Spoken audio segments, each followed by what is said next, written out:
नमस्कार. आत्ता आपल्याबरोबर आहेत डॉक्टर आदिती पाटील. डॉक्टर आदिती पाटील या ठाणे शहरातील डेंटिस्ट म्हणून त्या काम करत आहेत आणि या क्षेत्रामध्ये नवनवीन प्रयोग करण्याचं काम देखील त्या करत आहेत. डॉक्टर आदिती पाटील यांनी नुकतंच स्वतःचं एक अत्याधुनिक अशा प्रकारचं क्लिनिक ठाणे शहरातील नौपाडा परिसरामध्ये सुरू केलेलं आहे आणि आज या निमित्ताने आपण त्यांच्याशी बातचीत करतो आहोत की डेंटिस्ट्री हा जी संपूर्ण स्ट्रीम आहे याच्यामध्ये आज काय बदल घडत चाललेले आहेत, काय अत्याधुनिकता येत चाललेली आहे, या संदर्भात आपण त्यांच्याशी बातचीत करणार आहोत. डॉक्टर आदिती पाटील यांनी 2012 साली आपलं डेंटिस्ट शिक्षण कंप्लीट केलं. त्यानंतर त्यांनी या क्षेत्रातलं पोस्ट ग्रॅज्युएशन केलेलं आहे आणि स्वीडनमध्ये जाऊन त्यांनी 1 वर्षाची फेलोशिप केलेली आहे. डॉक्टर आदिती पाटील, सर्वप्रथम माझा पहिला प्रश्न तुम्हाला की मौखिक आरोग्य अर्थात ओरल हायजीन, ओरल हेल्थ याला आज किती महत्त्व प्राप्त झालेलं आहे, काय सांगाल?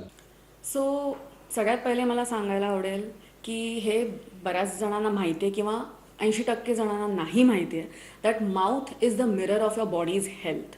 कारण आपण जे काही खातो त्याची पचनक्रिया ही तोंडात सुरू होते. जे आपण चावतो त्यानंतर डायजेशन हे बरोबर होतं. सो ऑटोमॅटिकली जर आपले दात व्यवस्थित नसतील, फंक्शन जर व्यवस्थित नाही झालं तर you will have problems of your intestine or different things such as acidity, regurgitation. त्यामुळे फंक्शन आणि तोंडाचे आरोग्य हे खूपच इम्पॉर्टंट आहे. नक्कीच तुम्ही जे म्हणालात ते अगदी बरोबर आहे. माझा या अनुषंगाने माझा पुढचा प्रश्न तुम्हाला आहे की डेंटिस्ट्रीमध्ये गेल्या काही वर्षांमध्ये खूप मोठ्या प्रमाणात बदल होत चाललेले आहेत, ॲडव्हान्स ट्रीटमेंट्स येत चाललेल्या आहेत. काय नेमके याच्यात बदल घडत आहेत, काय सांगाल? ॲडव्हान्सेस भरपूर आलेले आहेत आणि ते आम्ही सगळेजणच इन्कॉर्पोरेट करतो. फॉर एक्झाम्पल आता स्माईल डिझायनिंग आणि कॉस्मेटिक ट्रीटमेंट्सवरती इतका भर पडतोय, पण त्याचबरोबर principally function of the teeth is very important. ह्याचा अर्थ काय होतो की फुल माउथ रिहॅबिलिटेशन जे आपण म्हणतो त्याच्यामध्ये आपण खाण्यापासून ते फंक्शन म्हणजे चावण्यापासून तुमच्या टेम्पोरोमॅन्डिब्युलर जॉईंटची स्टेबिलिटी बघतो आणि त्याचबरोबर तुमचं दिसणं, एस्थेटिक्स आणि स्माईल डिझाईन हेही केलं जातं. So it's all one complete treatment for all the dental need. कुठलाही पेशंट ज्यावेळेस पूर्वी असं असायचं की दात दुखायला लागला, दात ठणकायला लागला की मग आपण डेंटिस्टची आपल्याला आठवण यायची, पण आता पेशंटच्या सुद्धा गरजा बदललेल्या आहेत. ह्या सगळ्याकडे तुम्ही कसं बघता? एकंदरीतच तुम्हाला काय जाणवतंय? सगळ्यात पहिले पेशंट येतात तर बरेच जण हे ॲप्रिहेन्सिव्ह असतात, घाबरलेले असतात. पण भीती कशाची असते? ती म्हणजे पेनची.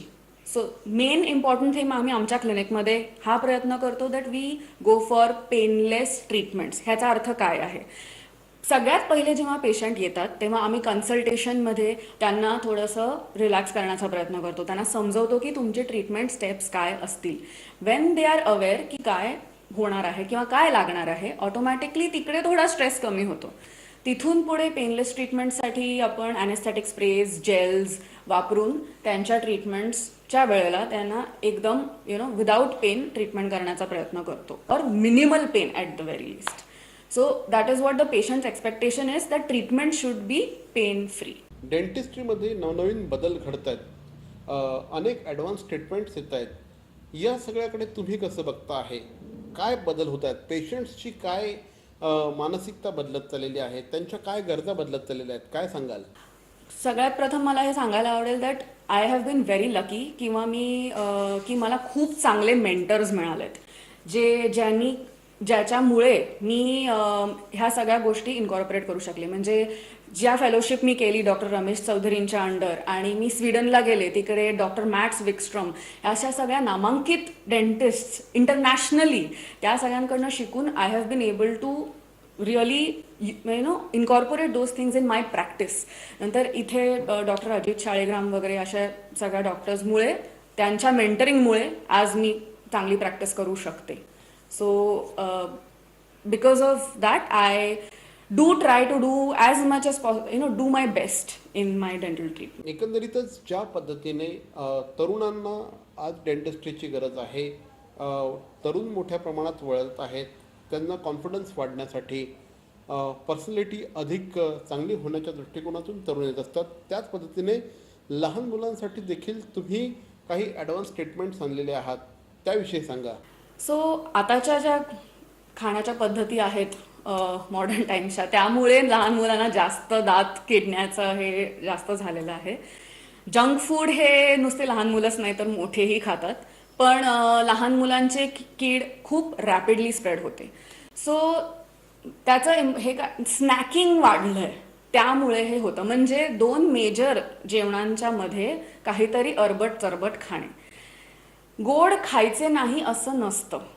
तुम्ही जर का आपल्या एज ओल्ड ट्रेडिशन प्रमाणे गेलात तर आपल्या ताटामध्ये श्रीखंड, शिरा आणि ह्या सगळ्या इत्यादी गोड पदार्थ असतात, पण ते जेवणाबरोबर. सो जेवणाबरोबर खाल्ल्याने ते कमी होतं. बट लहान मुलांना कम्फर्टेबल करायला सगळ्यात पहिल्या अपॉइंटमेंटला आमच्याकडे स्पेशलिस्ट येतात, पीडियाट्रिक डेंटिस्ट, आणि त्यांचं मॉडेलिंग केलं जातं, म्हणजे की त्यांची भीती घालवली जाते. सेकंड अपॉइंटमेंट जी असते ती पेन फ्री ट्रीटमेंट, म्हणजे साधे छोटे छोटे फिलिंग, क्लिनिंग हे इत्यादी होतात. आणि थर्ड अपॉइंटमेंट जेव्हा ते खूप कॉन्फिडंट होतात इथे यायला, त्यानंतर त्यांच्या मेजर ट्रीटमेंट सुरू केल्या जातात. So we take care not to rush our children. सध्याचा कालावधी हा कोविडचा कालावधी आहे. नॅचरली प्रत्येकजण थोडासा स्केअर्ड आहे, घाबरलेला असतो. अशा वेळेस तुम्ही स्वतःची एक SOP तयार केलेली आहे. या SOPच्या विषयी तुम्ही माहिती द्या. येस, आमची एक कम्प्लीट प्रोसिजर आहे.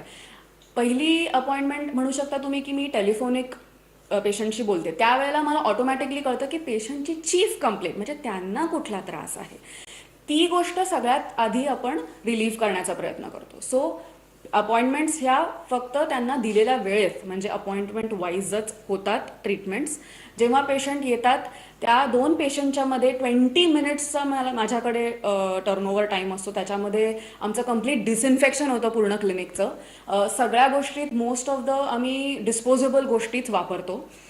स्टेरिलायझेशन अगदी अचूक स्टेरिलायझेशन केलेलं असतं दररोज सकाळी आणि संध्याकाळी. And we use sterilization pouches. So प्रत्येक पेशंटसमोर त्यांचे इन्स्ट्रुमेंट्स हे नव्याने उघडले जातात.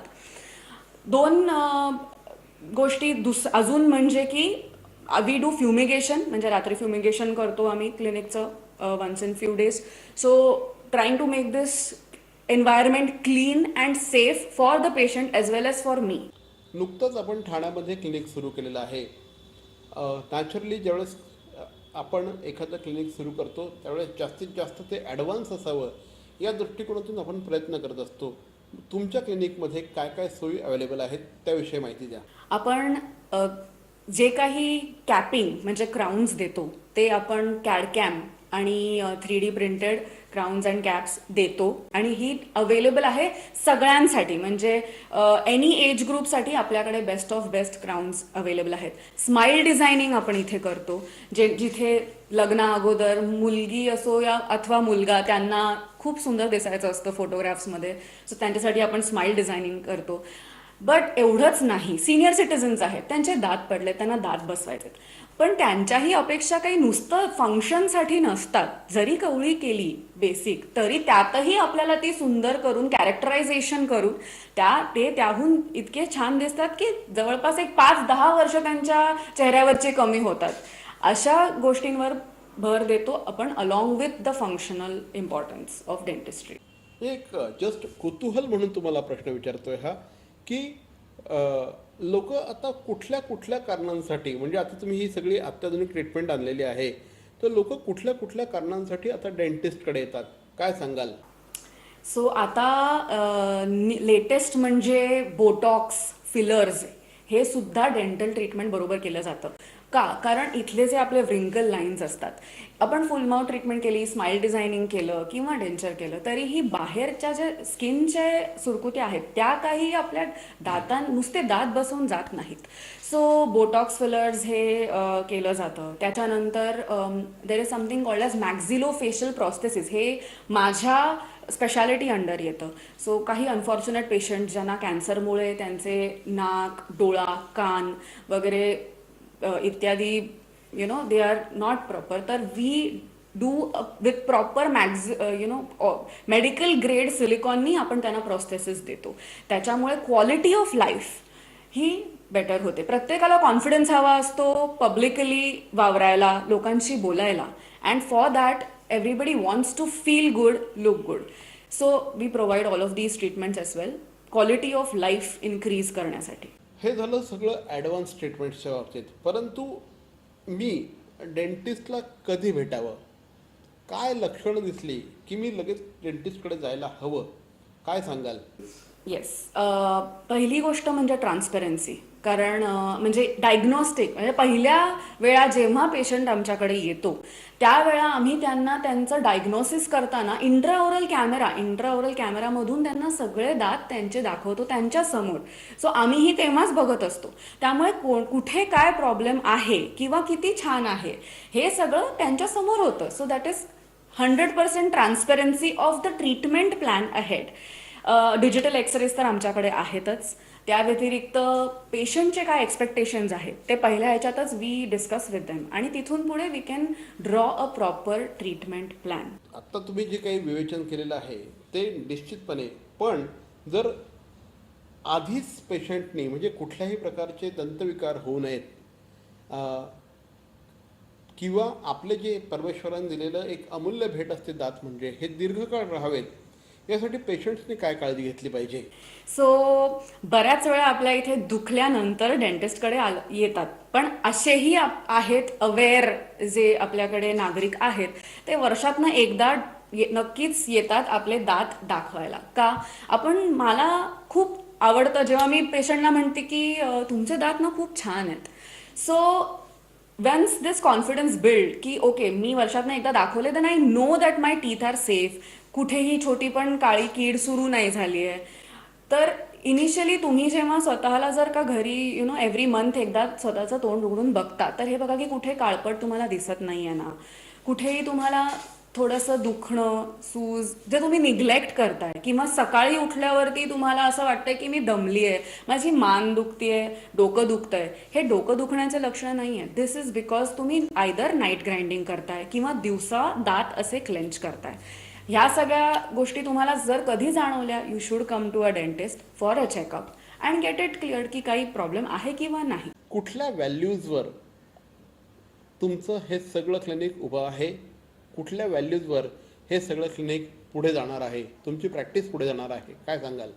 सो ह्यासाठी फक्त मी एकच सांगेन की ॲज मी आई आहे, बायको आहे, मुलगी आहे, आणि या सगळ्यांचा सपोर्ट जर नसता तर हे सगळं शक्य नसतं. माझे आईवडील, माझा नवरा सुमित पांडे आणि माझी मुलगी जी आत्ता 1.25 वर्षाची आहे, पण तरी त्या सगळ्यांच्या कोऑपरेशन आणि सपोर्टमुळे मी हे सगळं उभे करू शकले. So they are my biggest support and I am very grateful to them for that. तरी होत्या डॉक्टर आदिती पाटील. नुकतंच त्यांनी ठाणे शहरात आपलं स्वतःचं डेंटल क्लिनिक सुरू केलेलं आहे आणि या क्षेत्रात अतिशय चांगल्या दर्जाची सेवा देण्याचं प्रॉमिस ते आपल्या सगळ्या पेशंट्सना करत आहेत. डॉक्टर आदिती, आमच्याशी बोललात त्याबद्दल धन्यवाद. Thank you very much.